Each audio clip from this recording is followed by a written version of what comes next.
All right, so guys, we're not going to dig in immediately, but we are going to get the ball rolling. So here's where you should be. Homework packet tucked away. You've got the sheet that I handed you out front. You've got something you can write with. But guys, in order to really get started, I'm actually going to ask you to take that paper you have in front of you and flip it over on the back. We are actually going to create, Lauren. We are actually going to create, guys, what is called a dichotomous key. And you may not know the term, but I think you actually have seen these before. So let's create it. We'll talk about what it means as we go. Then we'll flip back onto the front. We'll talk about why we're about to do what we're about to do. And then we'll dig in and we'll get to work. And guys, we should be done early enough that you can chip away at a fair bit of your homework before the end of the day. So guys, on the back of your paper, here's what you need to do. Draw this. Where did it go? Draw this.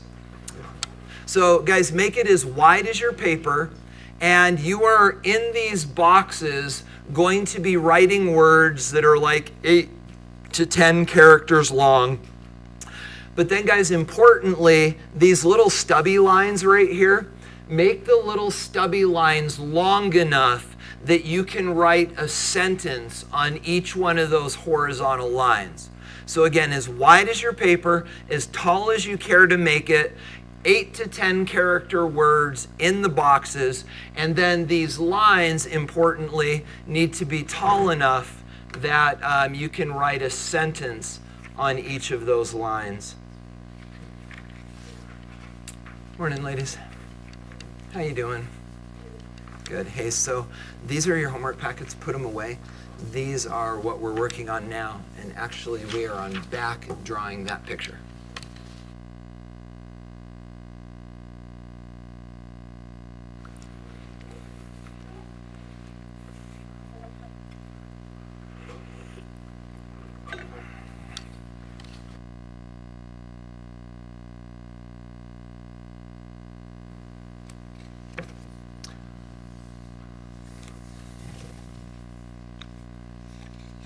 How you guys doing? Getting close?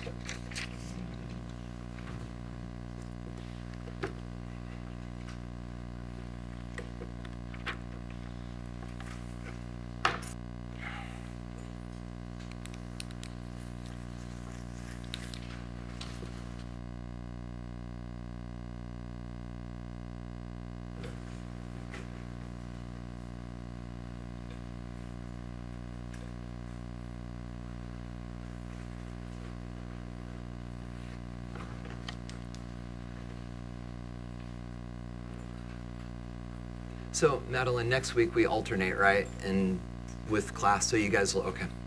Is this working out okay? Are you guys, like, you're not missing stuff or anything? Okay. Remind me, what's the class that you guys have early? And that's over the computer? It's the TV class? That's right. Is it just right down here on 3rd floor? Or is it downstairs? Oh, okay. Are we good? Ben, are you good? Are we good? Everyone settled? Cooper, are you guys good? Okay, so guys, let me explain, Sage, are you guys okay? Are you caught up? Okay, so guys, let me explain to you what you got.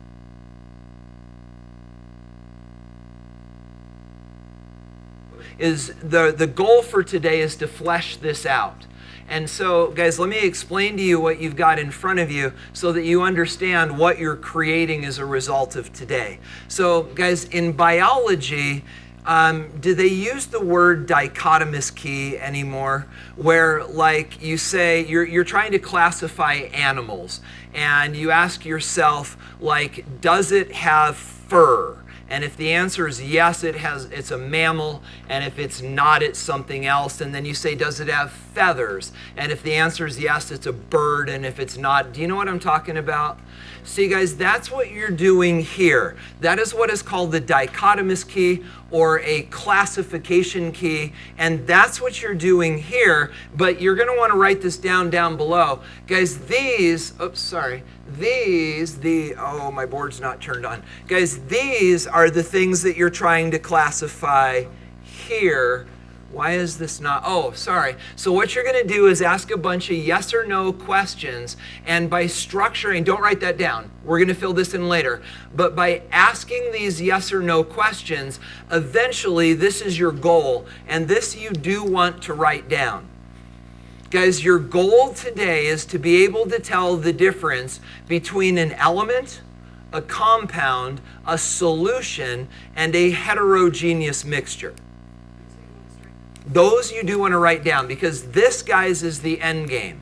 So we are going to create together a series of questions that will allow us to say definitively, is something an element, is something a compound, is something a solution, is something a heterogeneous mixture. And guys, we'll talk in a minute about why this is important. Right now, I just want to make sure that you understand what we're working towards. So you guys okay? You good? You all caught up? Okay. So guys, let's do this then. First of all, let's make the connection. So let those words down at the bottom of the screen sort of resonate in your brain, and then flip your paper over. Do you get it? What do you get? Do you see the connection? What's the connection? Yep. To what? Yep. Yep. Okay. Keep. Yeah, right. And that's the trick, right? Guys, allow your eye to scan the bottom of the triangle, and what do you see? These four terms, right? Do you see the connection? And so, guys, if you're not tracking with what we're saying, essentially this is set up like the triangle that you have in front of you. And so, guys, our goal today is going to be to drill down into this triangle, refining the classifications of these things until we finally get to the bottom where we're going to go element, compound, solution, and heterogeneous mixture. So guys, these are going to line up in our logic chart the same way that they line up on the triangle. So what we're going to do is we're going to rip this chart apart, we're going to doctor it up, we're going to be writing all over this thing, and eventually that's going to be the information we need to create this. So do you understand where we're headed with this? Okay, so now guys, the question is this: why do we care? And here's why we care.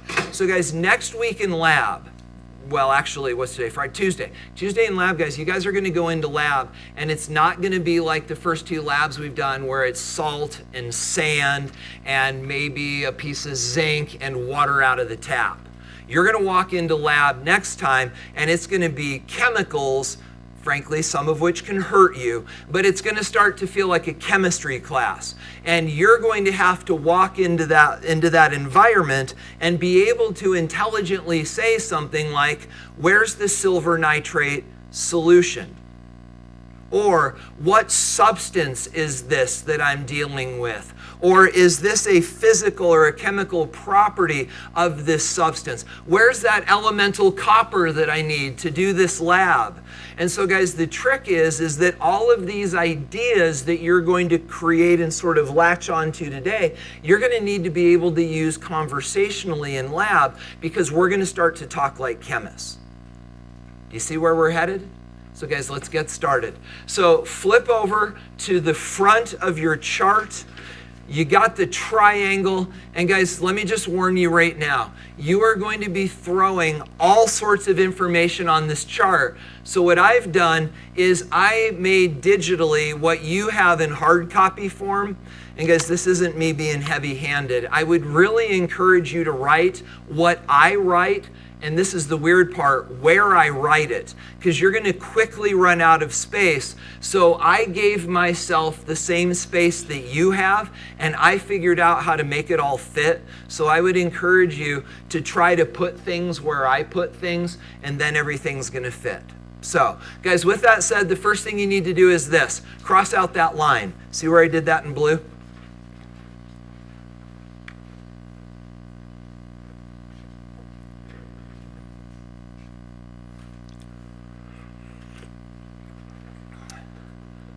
Okay, so now guys, what we're going to do is this. We are going to climb to the top of this triangle. And you'll notice if you look along the left-hand side that the top of this triangle is more general, and at the bottom it's more specific, and then at the left it's ordered, and at the right it's disordered. So guys, with that in mind, what we're going to do is we're going to start up here and work down and work down and work down until we get to the bottom. So to do this, let's start at the top. And guys, the first term we need to define is matter. But I would propose to you that you already know the definition of matter, only you know it flipped around from the first unit. You may have made a flashcard out of this, but this would have been the thing on the back. Guys, we talked about matter in the first unit. In what context? Do you remember? Yeah.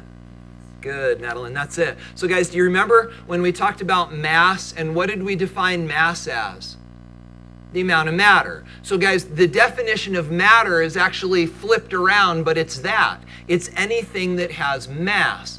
And so guys, when we define matter, it simply means anything that exists and therefore has mass. So guys, basically everything is matter. And that's why it's the most general. It's at the top because it includes everything.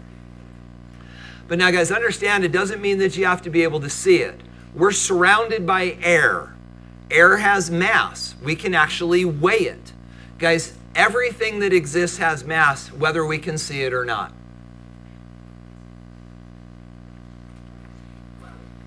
So when we talk generically about stuff, what we do is we talk about matter just in general. So we can call anything matter because it includes everything.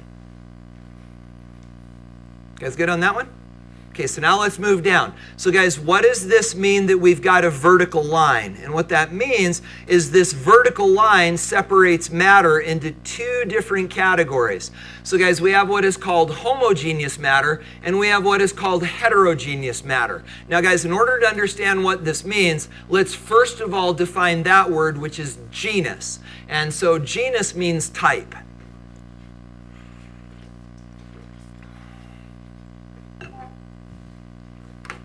Now that we figured that out, guys, we're going to have a grown-up conversation about sexuality. You ready? Goes like this. So, when we talk about homo and heterogeneous, we now understand that genus means type. But to understand the two different types, we need to understand homo and hetero. And I'm guessing, like me, when you think about homo and hetero, you think about homosexual and heterosexual. So guys, if we understand the difference between those, we can understand the difference between these. So let's talk. If you are homosexual, who are you attracted to? Things like you. So guys, the idea is that the term homo, and you don't need to write this down now, homo means the same. So guys, what does hetero mean? And you got to be careful because it doesn't mean the opposite. The reason that it does for sexuality is because there's only two choices. There's us and there's them. But guys, if there were, this is weird, if there were three sexes, could you imagine that? If there were three sexes, a heterosexual could be attracted to either of the other two. That would make dating really complicated. But guys, understand, hetero does not mean opposite. It simply means different. So let's bring that into the equation. So guys, when we talk about hetero, what we're talking about are different types of matter.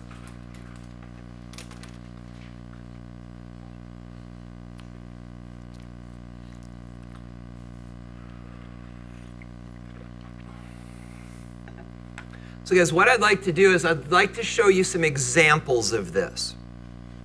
So this is a gross example of a heterogeneous material.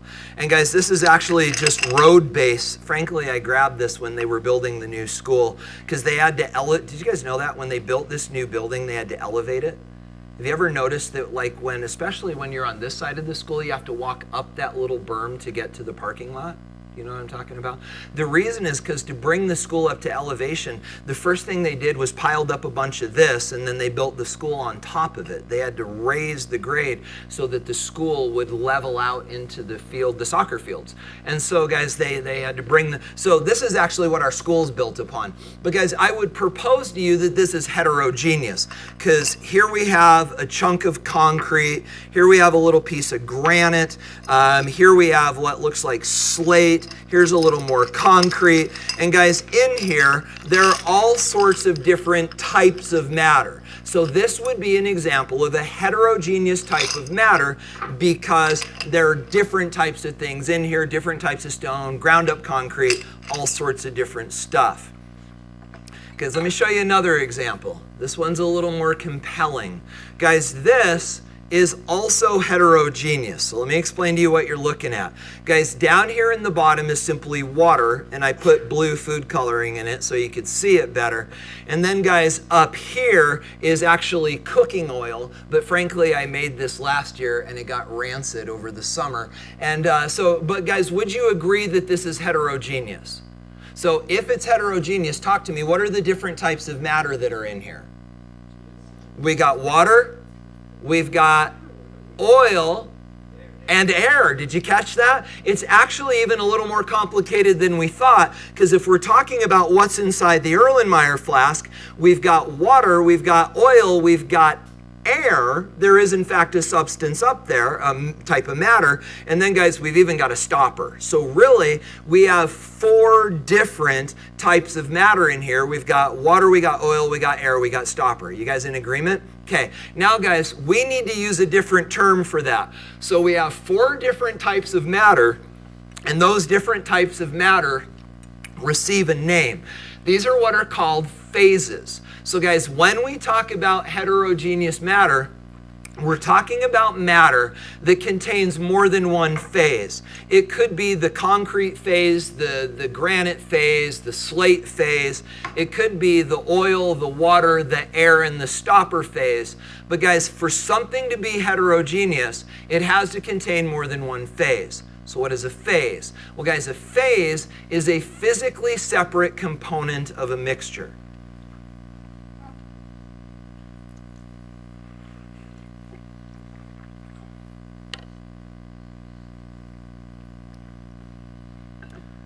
And you guys identified those phases. You said we got water, we got oil, we got air, we got stopper. So those are the different phases that are in this matter. But there's another term you need to know, and it's the word interface. So guys, an interface is a plane of contact between these phases.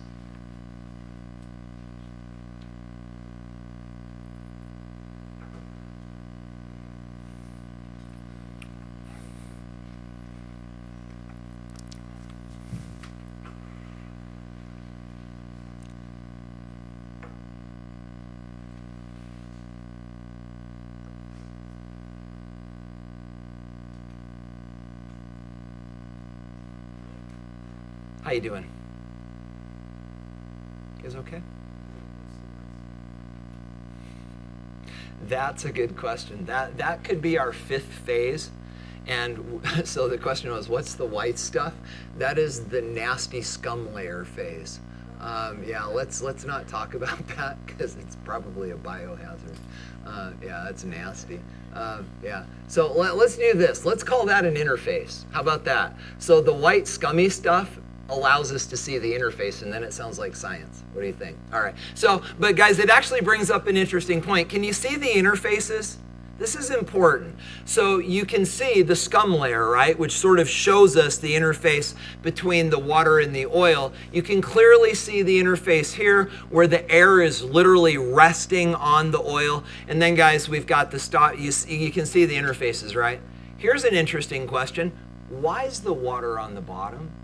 It's more dense. And so guys, it turns out that these things actually line up in order of density, where we've got water, we've got oil, we've got air, and then the stopper actually is stuck, so it doesn't get to line up by density.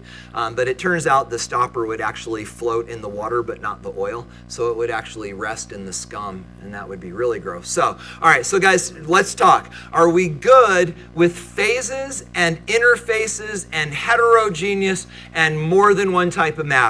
You guys feeling comfortable with this? All right. So now, guys, let's complicate things. Let's run over here and let's talk about homogeneous. And I'm guessing you can define it given what we just talked about. Guys, homo means the same. So how then, given the terminology that you just learned, how could we define homogeneous? It contains not the same amount. It contains how many phases? One. Guys, this is matter that is only one phase.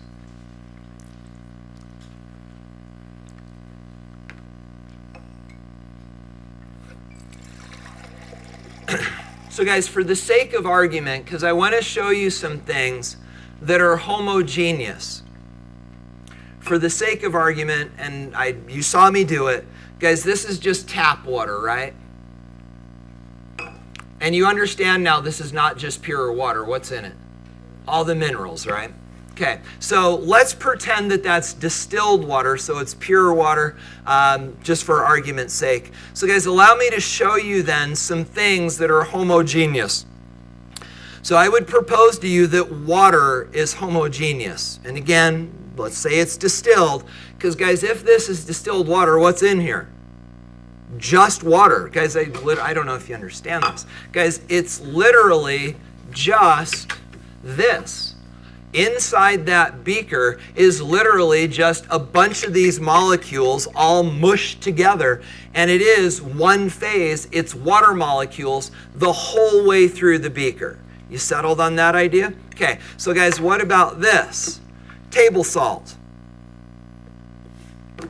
Homo or heterogeneous? Homogeneous. It is salt the whole way through. Yeah, there are places where the crystals touch, but when you transfer from crystal to crystal, it's still salt. And guys, if you don't know what this looks like, this is actually for the chlorines, and this is actually what a salt crystal looks like, and it's salt the whole way through. So guys, you feeling comfortable with homogeneous? Now try this. Now guys, we're going to add a little bit of salt to the water. Then we're going to get our chemistry pencil. Did I tell you guys about my chemistry pencil? I think I can do this without crying. So I have a degree in chemistry, right? Yes, I have a degree in chemistry. And so 4 years of taking chemistry classes, and I kid you not, I took every single chemistry test that I ever took in college with the same pencil. It was a mechanical pencil, obviously. But my freshman year, I decided that if I'm going to do this, I'm going to need every chance I get. So I was hoping my pencil would learn along the way so it could help me. And so I took every test I ever took in college in chemistry with the same pencil. And we got through and got my degree in chemistry, and then came to Orem High and started teaching, and someone stole my pencil. But I'd like to believe that that pencil is still out there somewhere benefiting somebody, because it knows a lot of chemistry. Yeah, I'd like to think it's in a happier place. Okay, so guys, now we've got salt water. Which one is it? Is it homo or heterogeneous? Uh-oh. Now we've got problems, right? So we agreed that rocks and oil and water were hetero. We agreed that distilled water and salt were homo. But now we've brought them together and we've sort of created a gray area, right? I'm hearing both answers. I'm hearing hetero and homo. What I'd like you to do, please, guys, is grab the person next to you that's immediately at your table if you can, and I want you guys to fight this out. You need to come to a group conclusion. Homo or hetero? Defend it.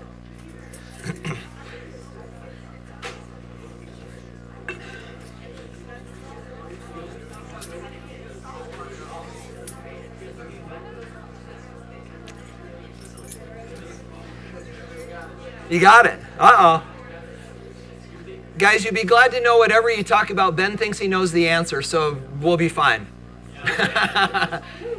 But he actually stole it from Benson, so it doesn't really make it his. Oh, okay. All right.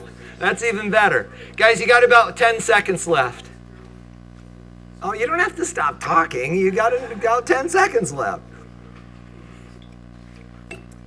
All right, so guys, we have to make a decision. Do we start with Ben and then prove him wrong? Or do we let him sort of wrap up for us?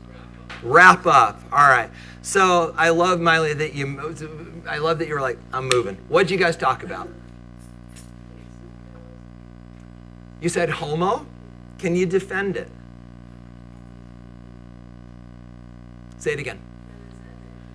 Oh, I love how you went back to that. So she's thinking in her head, it's only one phase, or I'm sorry, she's thinking in her head it's homo, but it's interesting how you went to the hetero definition to think of homo, right? Because there's no interfaces. And guys, we didn't even say that, did we? But do you understand that it's implied? That if you've only got one phase, there are no interfaces. And I love that you and Sam went there, you took that additional logical step and said if it's one phase, there's no interfaces and I don't see interfaces. That's brilliant. Guys, what else? Go ahead, yeah.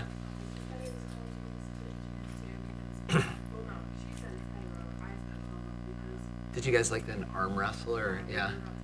Okay, wow. Way to resolve conflict. Okay. Yes? Okay. Ooh. Uh-oh. So can I do this then with you guys? So this is interesting. So do you ever go by Gabby? No, just Gabby. All right. I was hoping. So guys, Lauren and Gabrielle are having this conversation and they're going, you brought in this idea of mixing, right? Let me really now muddle the waters. No pun intended. So we've got our salt water, right? And we've got this. And we're all in agreement that this is heterogeneous, right? What about now? I know it's gross. Just when it couldn't get nastier, mix it up, right? But guys, now we're mixing, right? I know but yellow and blue makes green, huh?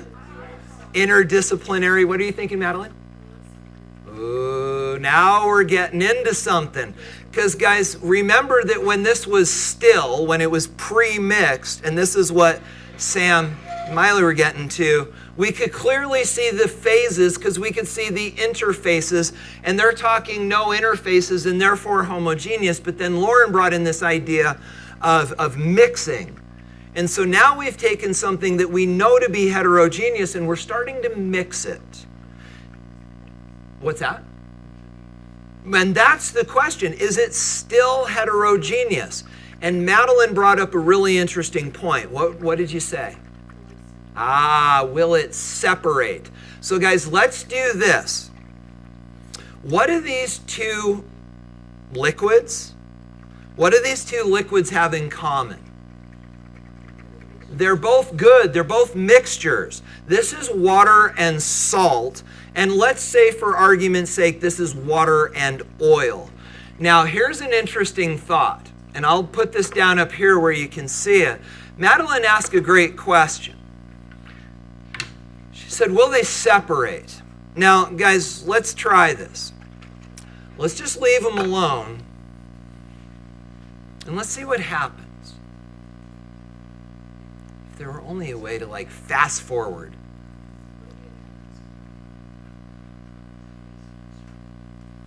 Yeah, it's interesting how it's neat that you know the term heterozygous. That's a specifically biology term. But when you say it, are you talking about this one or this one? The oil. Let's watch. Yeah, guys, can you see it? And we don't want to spend all day with, well, some of you want to spend all day with this, but we don't want to spend all day with this. But guys, can you see it separating? Can you see the water settling to the bottom and the oil at the top? Did you know that we can accelerate this process by doing this? Because when we do this, we create artificial gravity. And you can actually make it go, oh, wow. You guys know that that's how they're planning on creating artificial gravity for these long-range spaceships that are headed to Mars. They actually will spin them, and the living quarters will be on the edge of the circle, and as it spins, it throws things outward, and it feels like gravity. So that's actually what you do when you do this, is create gravity. So, guys, Madeline, now tell me about your thought, because you were thinking about separate, right? So it did separate. What does that tell you? So it's heterogeneous. But now, guys, check this out. If that is actually a worthy way of telling the difference, what about this? Has it separated? What if we come back in an hour? Or a day? Or a week, assuming we cover it so the water can't evaporate? Will this ever separate? The answer is no. Guys, this will never separate. And that is actually what distinguishes something that's heterogeneous to homogeneous. But guys, if we can talk about this then, it then brings up the interesting question that Miley and Sam were thinking about. And guys, it goes like this. This is heterogeneous, right? And we've a mixture, good. And we've got a couple ways of determining that. Now we can see the phases in the interfaces, bringing in Madeline's idea, and it separates just by leaving it alone. But if that's true, isn't it still then heterogeneous now? And the answer is yes. So guys, where are the phases and interfaces? And they're still there. Guys, this is gross, but if you could squish yourself down super small chemistry guy size and climb into this and swim through it, I know, right? You would actually be swimming through water, but you'd be banging up against clumps of oil. There are actually micro droplets of oil inside of this. And so all that we've actually done is taken that unified interface and spread it out. Now, guys, let me ask you this. What would it be like if you swam through this super small chemistry guy size? Would it be salt, salt, water, water, salt, salt, water? No, it'd be salt water because it's the same the whole way through. Do you see the distinction? Flip your papers over.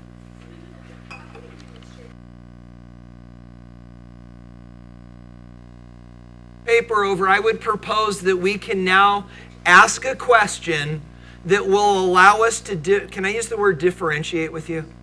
Tell the difference between? Guys, I would propose that we can now come up with a question that will allow us to tell the difference between hetero and homogeneous materials. And guys, it's not enough to say, does it have one phase or two phases? And it's not enough to say, does it have an interface? Even though I love that you guys came up with that, but it can be deceptive because you could come up to this and you may not be able to see the interfaces, but it's still heterogeneous. So guys, the key to this comes back to what Madeline said. What do heterogeneous mixtures do that homogeneous mixtures don't? They separate, but guys, we add a little additional term. They separate by physical means.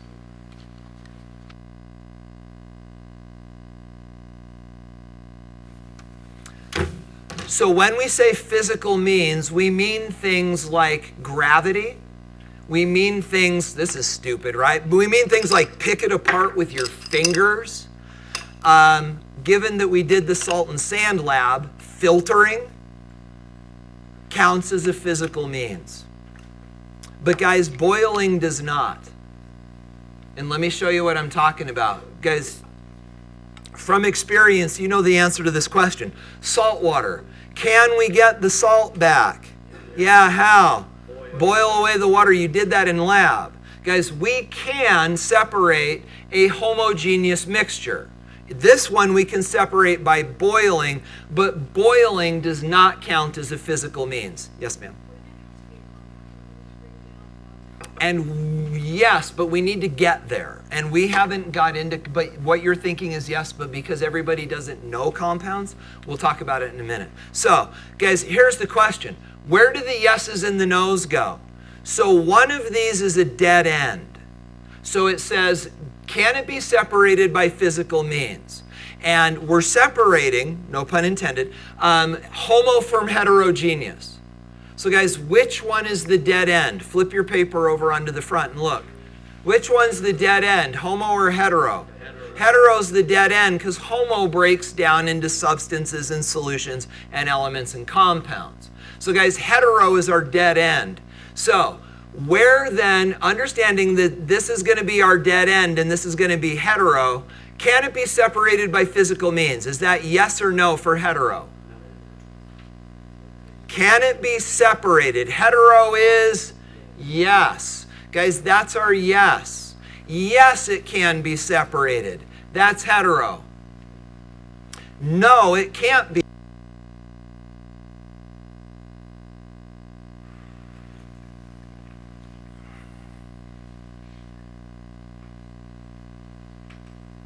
You guys okay? So guys, here's an interesting thought when you're ready. You guys okay? You never thought salt water could be this confusing. You guys all right? All right.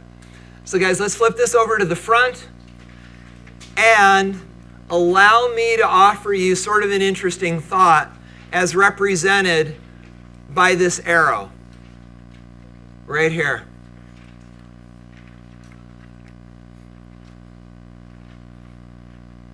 Do you see why? Reading down, guys, down here we have heterogeneous mixtures, but we are now suggesting that they're the same. Can someone explain it?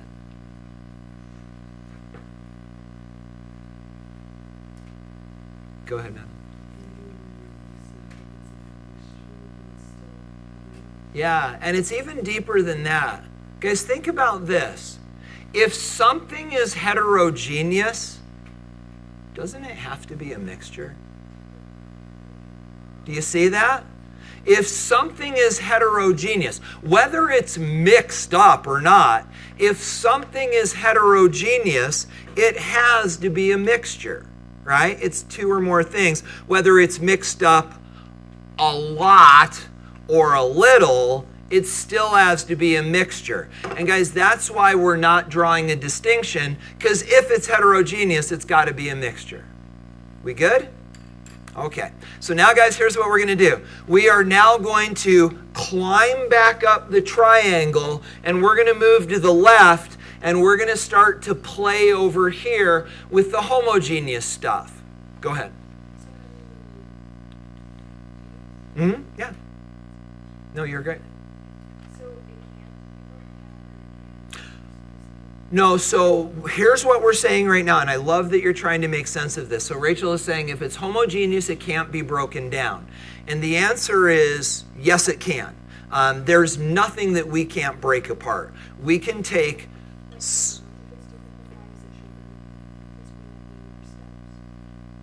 I don't see where you're coming up with steps.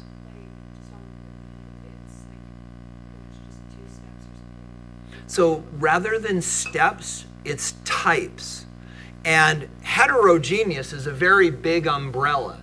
There's billions of things that are heterogeneous, but they're not that interesting because it's just a bunch of stuff thrown together. And because that's true, we don't really classify it any further because it's just stuff thrown together. Is that okay? So when you're thinking steps, be thinking types. Exactly. Yep, you got it. Guys, you ready for homogeneous? Are we good? Guys, let's tackle homogeneous now. So moving down then into this next layer, let's go here. So guys, we now need to talk about, and notice this, we are now, and we're in agreement, right? Homogeneous is the same stuff the whole way through, and we're going to go in this region. And we are now going to talk about homogeneous, guys, there's the word, homogeneous mixtures, right? Guys, this, can you agree with me on this? This is a homogeneous mixture. Salt and water mixed together with my pencil. Salt and water mixed together, homogeneous mixture. But guys, we're not going to call it that. So go ahead and X this out with me. Guys, we are going to call, oh gosh, it didn't X out. My X out went away. Sorry, hold on. Guys, we are going to, and just do it with me, we are not going to use the term homogeneous mixture. We are going to call these things solutions.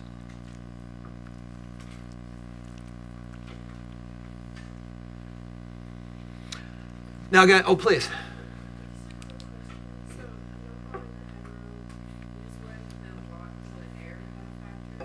Oh, yeah. In this guy? Okay. In here? You know, Laura, it's brilliant you're asking this question. And it's funny because my AP students are really struggling with this right now. Because I'll do this quickly. What you're doing is you're talking about the process of defining your system. And so you're absolutely right. And we should be careful here. So let's say this. Imagine that we are talking about everything that's in the beaker. Hetero or homogeneous? It's actually hetero, right? Because we've got air and an interface with the salt water. So if it's cool you caught this. So if we're talking about everything in the beaker, that's heterogeneous. How do you separate it?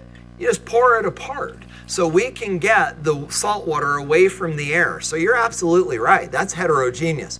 The thing that I was doing in my brain that I didn't, and I think a lot of us were as well, we were just focusing on the salt water. But you're absolutely right. And that's the trick of what my AP kids are wrestling with, is defining the thing and we call it a system, defining the thing that you're looking at so carefully that it doesn't create that kind of confusion. But you're absolutely right. If it's everything in the beaker, it's heterogeneous. You guys okay with that? Everything in the beaker would be heterogeneous? Is that okay? Okay. So now that Lauren brought us to that, let's just focus on the liquid.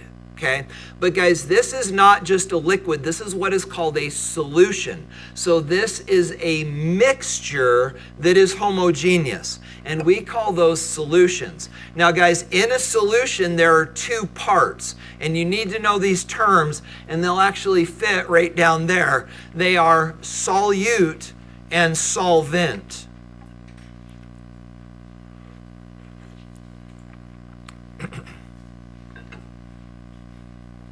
So guys, the solute is the dissolvee, the thing. Solvent is the dissolver. And you've probably heard of that in other contexts, like if you're painting and you make a mess, you need a solvent to get the paint up. I know in art they talk about solvents a lot for working with paints and anyway. So guys, solvent means something that dissolves. So in this case, that would be the water. So we have a solute and we have a solvent, and together those two things make a solution.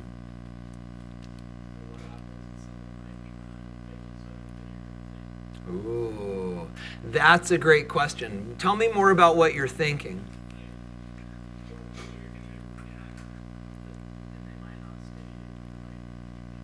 Yes, you said the magic word though. So guys, the question on the table is, what about if you take baking soda and vinegar and put them together, right? We're mixing them together. Is it a solution? But you said an important word, reacts. And here's the difference. When salt goes into water, it is, and this is exactly where our notes are headed in a second. When salt goes into water, it doesn't react. What does this look like? Water. If you were to drink it, what would it taste like? Salt, right? So hey, how you doing? When salt dissolves in water, and this is the important point, it doesn't make something new. It looks like water, it tastes like salt, and consequently, it makes a solution. When baking soda goes into vinegar, what does it do? Bubbles everywhere, right? And are those bubbles something new? They weren't there before. And then we need to start talking about substances. And that's exactly the point. It creates a new chemical, and that's different than dissolving. And that's where we get into elements and compounds and substances. Are we okay? So guys, let's gather around what we've agreed on. So guys, right now we agree that homogeneous does not separate by physical means, and it's the same stuff the whole way through. Heterogeneous can be separated by physical means, and it's just a mucky muck of stuff. There's different types of matter with phases and interfaces. Then we went on and said this. Under this heading of homogeneous, one of the things that we know to be homogeneous, salt water, is a mixture. And that's weird because it's two things mixed together, but it's mixed together in such a way that it's the same stuff the whole way through and it doesn't separate. Yeah. Oh, yeah, right. So, yeah, let's do this. So if I add more salt, you can see the salt sitting at the bottom, right? And can I separate that by physical means? I mean, right now I could even pour it off, right? But if I really wanted to, I could filter it off. But you can see the two different phases. You've got the solid salt at the bottom, the salt water at the top. So phases and interfaces, that would be heterogeneous.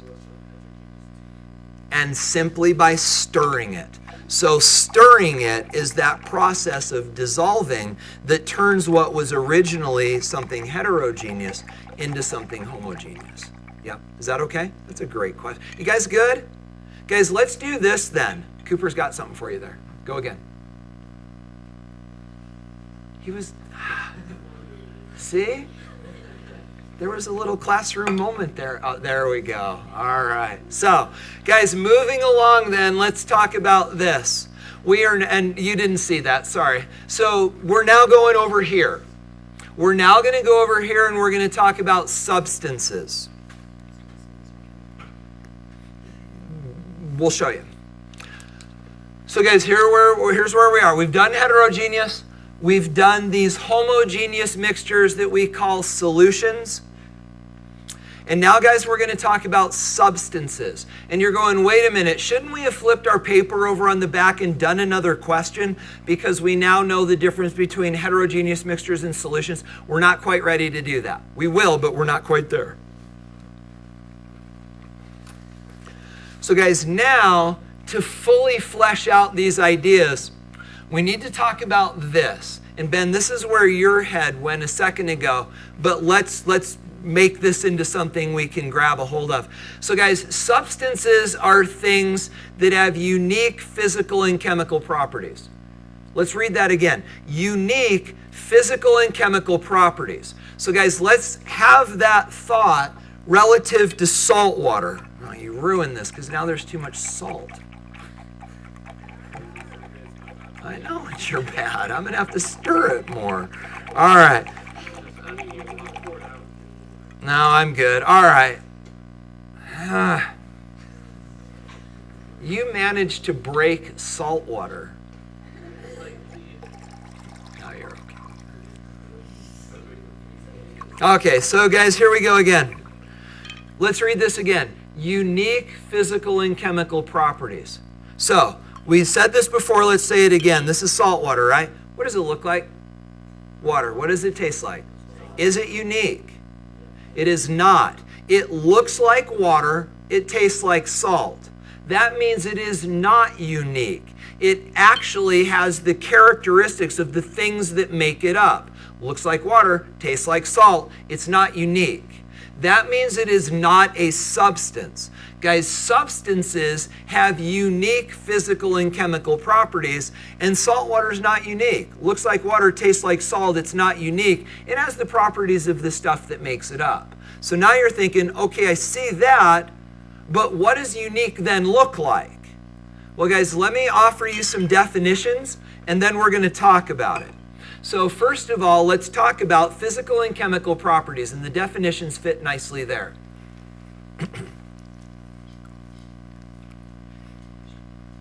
Hold it for 1 second. Let's let people get this down. So guys, chemical properties.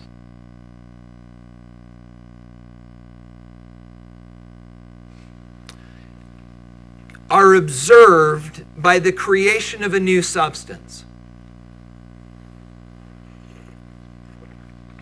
physical properties, on the other hand, do not require the creation of a new substance in order to be observed. And by the way, guys, this is the lab that we're going to do on Tuesday. You're going to go into lab and you're going to be led through a series of processes. And you are going to identify, was that a physical process, which means it doesn't create something new, or was it a chemical process, which does create something new?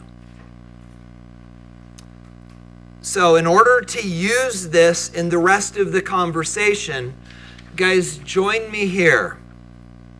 We are going to explore the physical and chemical properties of paper. So, ready? This is going to be earth-shattering for some of you. Guys, paper tears. That was amazingly down the middle. Guys, paper tears. Is that a physical or a chemical property of paper? This paper, still paper, physical property. Guys, secondly, I would offer you this. Paper crumples. A physical or chemical property of paper? It is a physical property of paper because it's still paper. What if we could then measure the mass and volume of this piece of paper and then calculate what? The density. Would the density of the paper be physical or chemical? Physical, because by studying it, we did not create something new. You getting the idea? Okay. So guys, what if I then did this? So I think we all know that paper burns. But the trick is this. When paper burns, it turns into this. And it also turns into smoke.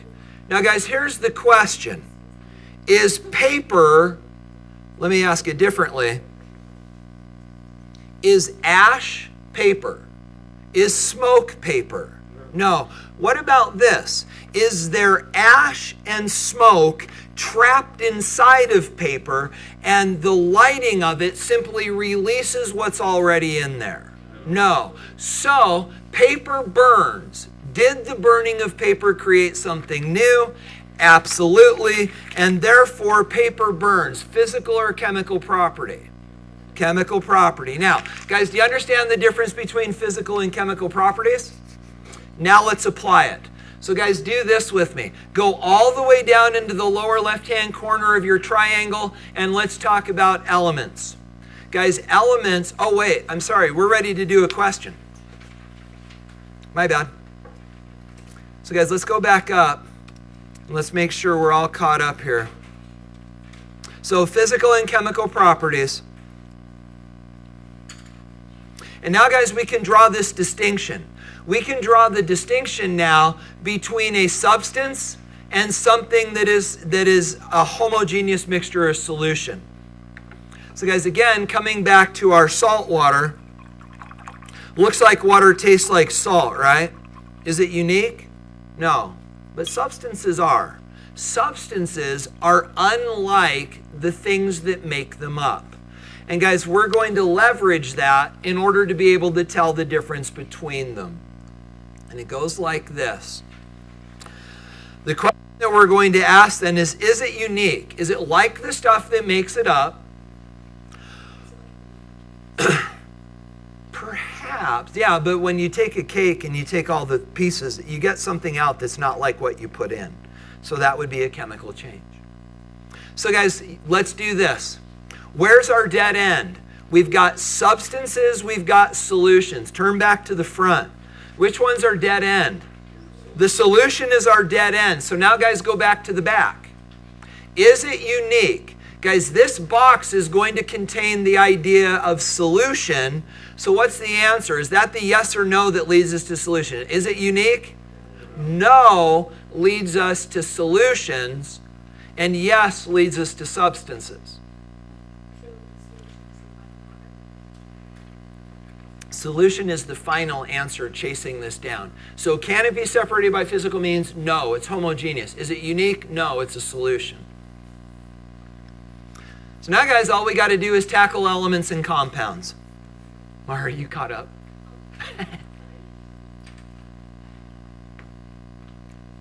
You guys all caught up? Okay, so guys, go back to the front and let's wrap this up. Now all we've got to do is talk about elements and compounds. So guys, let's do elements first. Guys, elements are composed of one type of atom.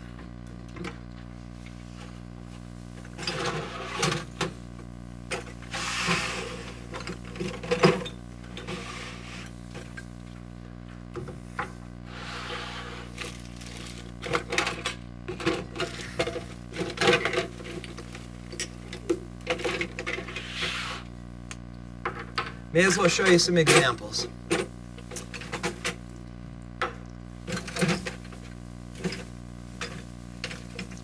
guys ever wonder exactly what I've got under here? So guys, let me show you some examples of elements. Grab your periodic tables.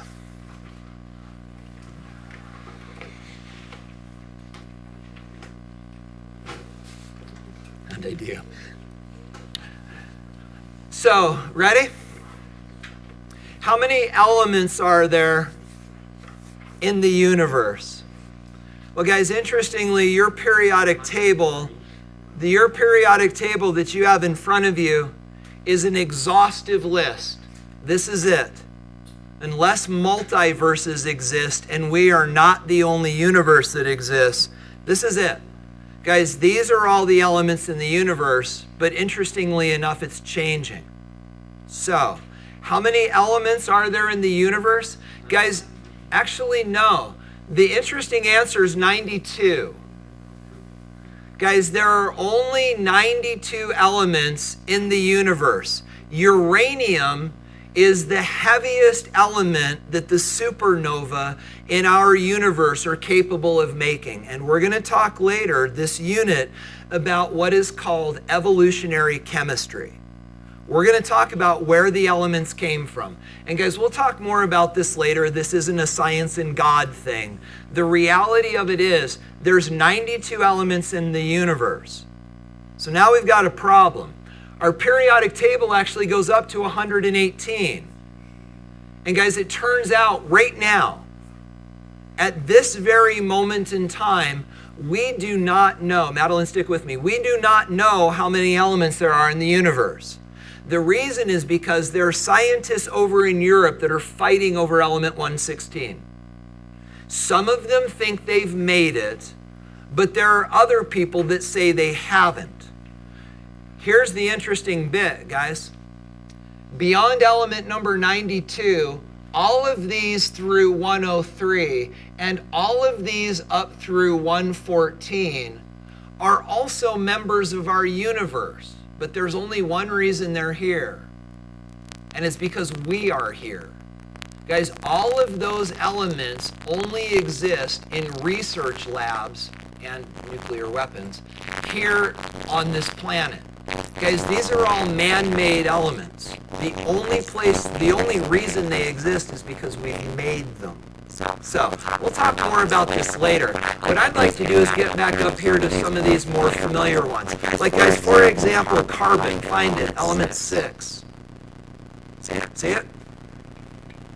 Guys, this is actually what pure carbon looks like. This is it. So what all these elements of carbon have in common? And guys, the answer has to do with the number 6. Does anyone know what it means? 6 what? 6 what? Protons in the nucleus. We'll talk later. But guys, all the atoms of carbon that are in all of these carbon atoms, the thing that they all have in common is they all have protons in their nuclei. Guys, this is lead. Element number 82. What do all of these atoms have in common? 82 protons in their nucleus. Guys, this is actually elemental mercury. This is element 80. Yeah, one, two down from lead. Guys, what do all of these elements have in common? 80 protons in the nucleus. That's a secret. So, guys, zinc Remember when we dump this in water? Zinc is element number 30. Guys, what do all of these have in common? 30 protons. But guys, here's the trick.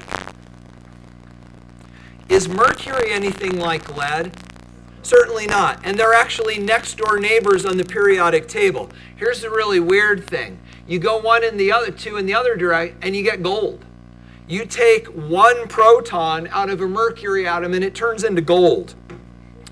Guys, here's carbon. Here's zinc. Here's my question to you. Are these unique? Is gold like mercury?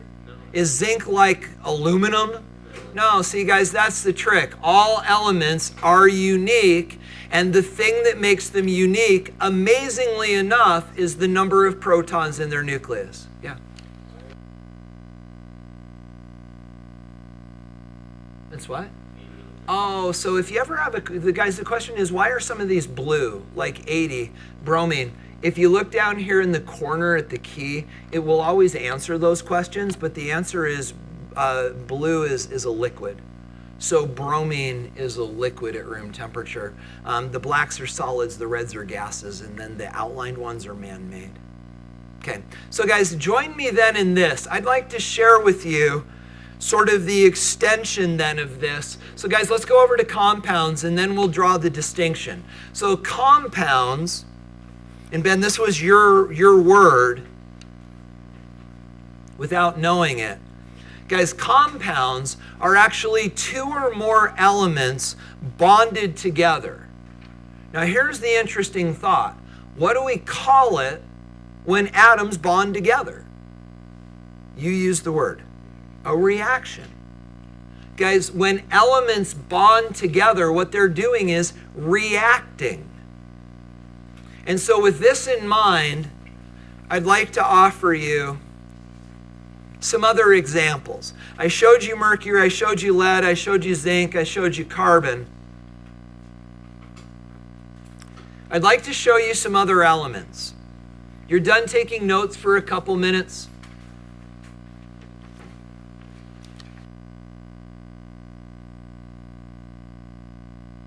Bringing the thought together. So, you guys okay? Can I go? So guys, this is the element sodium. Sodium is element number 11 on the periodic table, so what do all of these atoms have in common? 11 protons in the nucleus. Now guys, the reason that I can't bring you a piece of sodium is because when we moved into the new school, we had to process all the chemicals in my lab through OSHA. It's the Occupational Health Safety Association. And they came and they took all of my sodium because legally, I as a high school chemistry teacher can't have any. So let's talk about why. So guys, this is actually just a knife blade. This is the sodium. But you'll notice that the sodium can be cut with a knife blade. So here's one of the properties of sodium. Sodium cuts easily. Is that a physical or a chemical property? Physical, because that's still sodium. Guys, sodium is also shiny and silver colored, both of which are physical properties because we can see that without changing it. So we get a sense of some of the physical properties of sodium. The reason that I can't have sodium is one of its chemical properties. Guys, when you take sodium, and this is just water, and you're going to see a little chunk of sodium fall into this. Guys, when sodium enters water, it actually reacts very violently with the water. And what it does is it rips the water into hydrogen and oxygen atoms, and then the hydrogen catches on fire and it explodes. Sodium metal in. So you can see the gas being formed. Whoa. It catches on fire. That's actually the hydrogen burning. So that's fire on top of water there. Little orange flame there. It's a ball here, you'll notice, round shape there, and that's because it has melted, and so that's actually molten metal there rolling around the surface. And notice. Forgot, he ran out before it blows up. But guys, here's the problem. It doesn't just take a beaker of water for sodium to catch on fire. If you set sodium out there's enough humidity in the room that it will actually react with the humidity in the air and catch on fire. So how do you store sodium if the humidity in the air can cause it to catch on fire? Let me answer this question first. If it's, how do you store sodium? You actually store it in cooking oil. Yeah, so to store sodium, I used to have this big old bottle literally full of Crisco oil with big old rods of sodium in it, and they took it from me because the problem is if the jar was to crack and the oil leaked out, the school would go up in flames. So they stole it from me. I was very disappointed. Go ahead.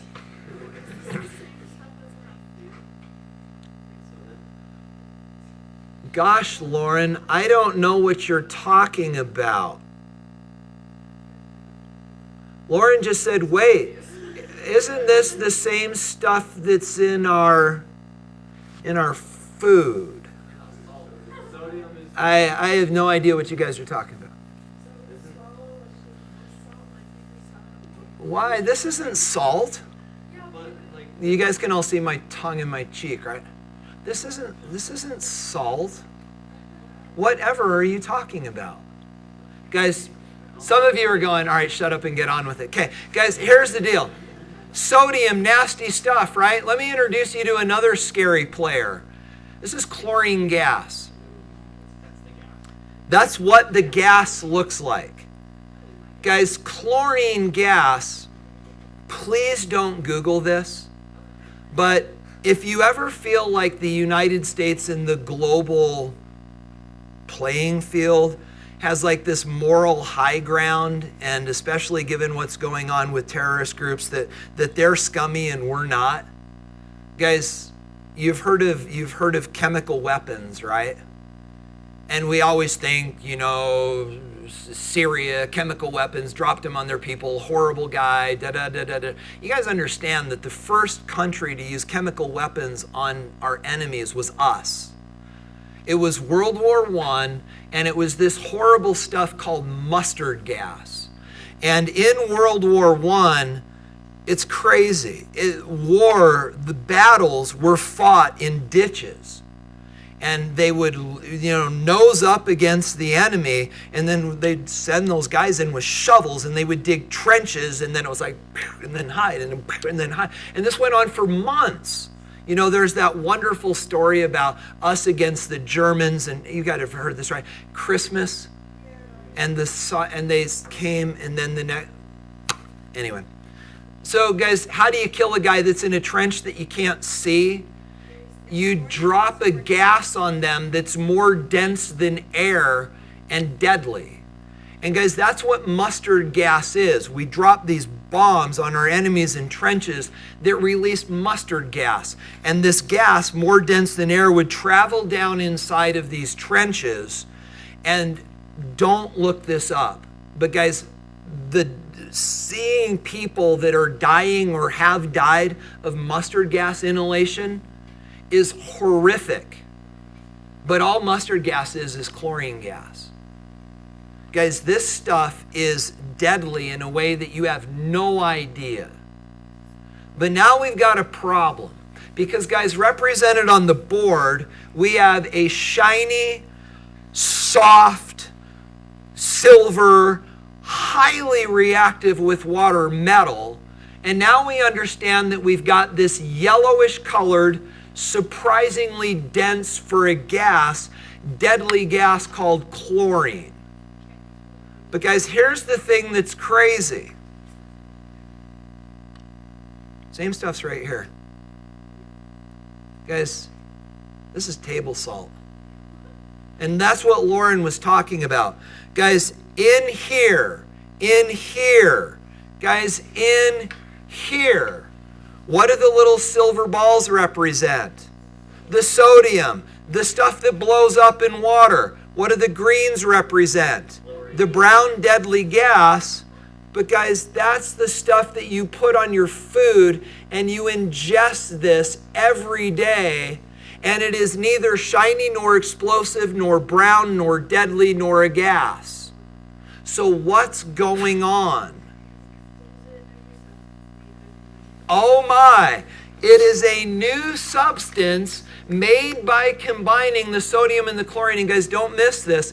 It is a new substance made by combining the sodium and the chlorine. But it's not just enough to combine them. They have to bond, and they do that by reacting. And guys, I'd like to show this to you. But let's do this first, because Mara used the word. Guys, is salt anything like the stuff that makes it up? Nothing like it, right? So is it a new substance? It's called a compound. Let's look. So guys, it goes like this. This is actually what the production of table salt looks like. This is one of my favorite experiments. This guy's awesome. Supposing you want some fresh salt, none of that stale old store-bought. Yeah, here you go. You got to hear the, oh crap. You got to hear the first This part. is one of my favorite experiments. Here you go. You want some fresh salt. Fresh salt, as if it gets stale. That stale old store-bought stuff. You want the fresh stuff. You got to make it yourself. Well, how are you going to do that? Salt is sodium chloride. Sodium is a metal that So guys, that's sodium. Can you see the oil? The oil level right there? explodes on contact with water. And chlorine is a deadly poison gas. That's chlorine gas. I can't buy this. Somehow or another, he got a hold of it. They used it in World War I as a poison gas. But here's what you got. Yeah, right? So this is the cylinder of chlorine gas. There is a hose that then turns to a metal tube so it doesn't melt, that is blowing chlorine into this really big crucible. In the bottom of that, which you can't see, are chunks of this sodium metal, and he's lighting it with a cutting torch. And he's the chlorine, he is turned, and so he's blowing chlorine over the sodium, and then he lights it on fire. if you take a bowl full of molten sodium and you blow pure chlorine gas into it, you get a fire, and the smoke coming off. Guys, look at all this smoke. What is that smoke? Salt. The smoke that comes off of this fire is salt.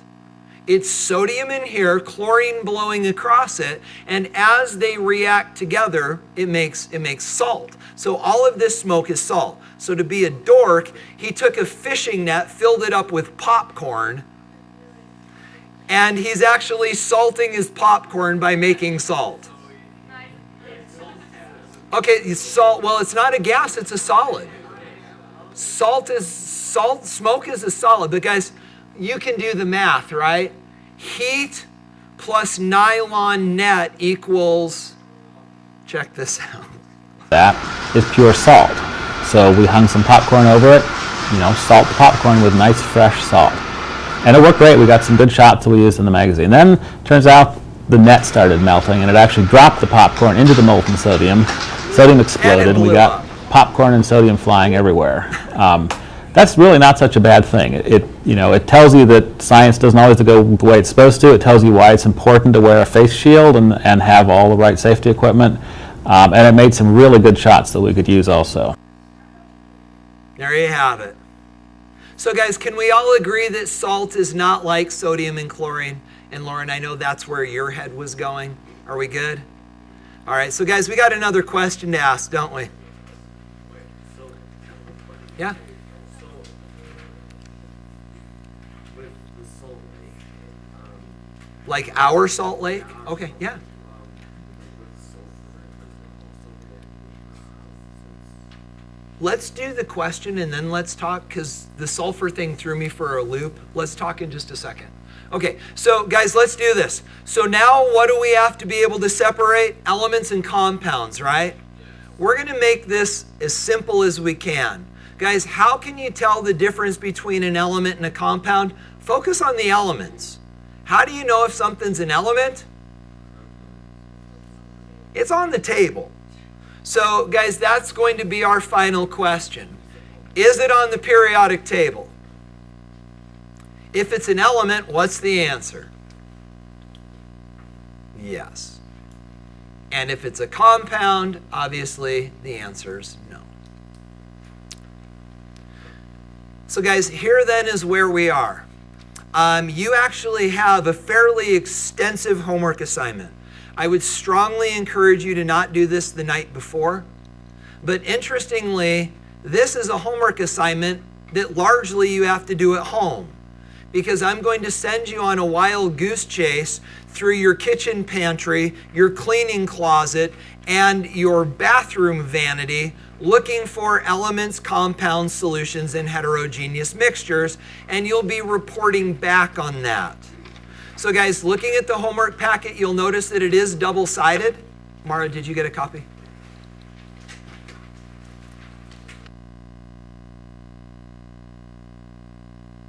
Mara? So guys, this is double-sided.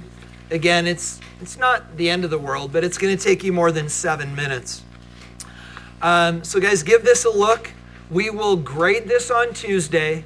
We will go to lab on Tuesday, and then we may give you your test back on Tuesday. It could also be Thursday.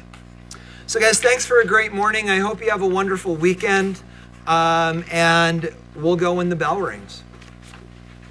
So let me stop recording.